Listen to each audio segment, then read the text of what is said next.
สวัสดีพ่อแม่พี่น้องวันนี้ก็มาอยู่กับทรงน้องสุราสาวลาวคือเก่าเนาะในน้องสุราสิมาให้พ่อแม่พี่น้องมาเบิ่งแม่แข้งนะ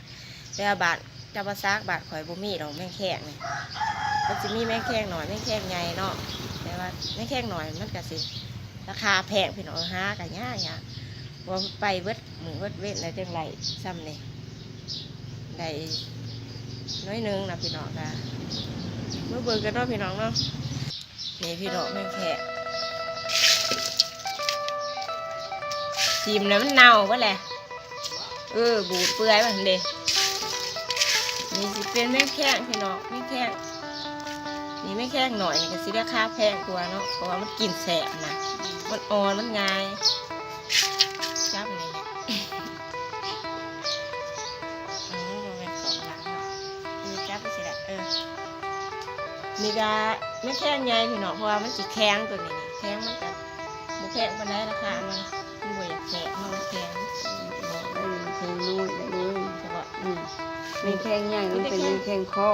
ผมไม่ได้ไม่แข้งหน่อยวะเนี่ยแข้งน้อยเบิดโอ้นี่ไม่แข้งหน่อยเบิดพี่น้องนี่เพื่อมันสิไล่ไปเบิดเพื่อนเนี่ยไล่ทำเนี่ยนะดีเลยเนาะทำเนี่ยเนาะเพื่อสิเอามาเฮ็ดเอามาขัวกินพี่น้องแสบแน่คนละแต่ว่าทางบาทของสิบุมีหรอกมีคาเพลได้เลยทางบาทแต่ภาษาบุมีพี่น้องพันเลยซ้ำนี่แหละซ้ำนี่เลย5,000เป็นเงินไทยเท่าไหร่เงินไทยเฮาน่ะยัง20 20 บาทพี่น้อง20 บาทซ้ำนี่เนาะเพื่อมันจะหาอะไรแสบเลยเพราะว่าเคยกินนี่หรอกมันกระแสบรีอะไรมีแมงจุจีนะ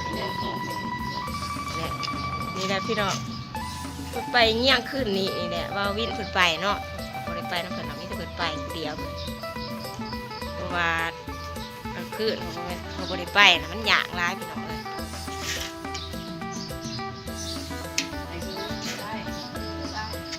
ต้องเว้นไปหลายอยู่มันสีอยู่น้ำก๊กจิกพี่น้องแม่งแค่ไม่จิกออนแต่ว่าบาดเหมือนบุรีมีและก๊กจิกค่ะทางจำปาซาบุมีเคยเห็นแต่หน้าแม่งแค่ทางสวรรค์นี่มีพี่น้องเราไม่เคยเห็นเราก็ลองมาเห็นนี่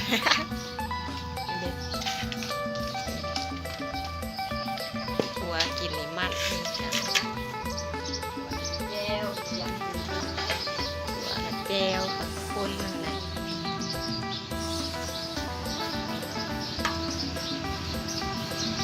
นี่เขาจะเอามาล้างน้ำก่อนพี่น้องโอเคพี่น้องสิล่ะหัวเส้นหม้อพี่น้อง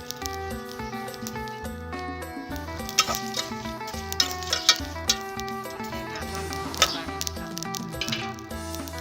เกลือเป็นหวานแล้วใส่น้ำแดงสีซุปดีแซ่บกดซุกแล้วนี่แซ่บซุกแล้วนี่